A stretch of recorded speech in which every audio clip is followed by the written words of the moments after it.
Welcome to the Rim Break Rodeo. We hope this video helps. You start by confirming prerequisites, iOS current and photos and shortcuts present. Once done, pick the asset you'll convert, a live photo, short video, or API, because each workflow differs. Make sure the clip is vertical or cropped to 16:9 or portrait aspect. This avoids stretching. Next, open a converter app if you have a video and export a live photo. After that, import the live photo to Photos so you can use it in the next steps. Now you convert and refine. Use the converter to make a live photo and trim it to 3 to 5 seconds so it loops smoothly and stays under system limits. Once converted, open shortcuts to add motion tweaks or create a seamless loop.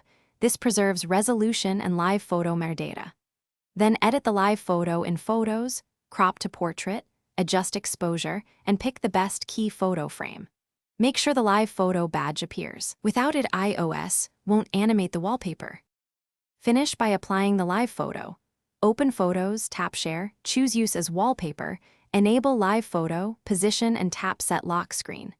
You should press and hold the lock screen to preview the animation. If it stays static, make sure Reduce Motion is off in Accessibility, then re-export the live photo at native resolution. If problems persist, reboot the phone, recreate the live photo without heavy compression, and reapply. That usually fixes. Thanks for watching. Consider subscribing if we helped you.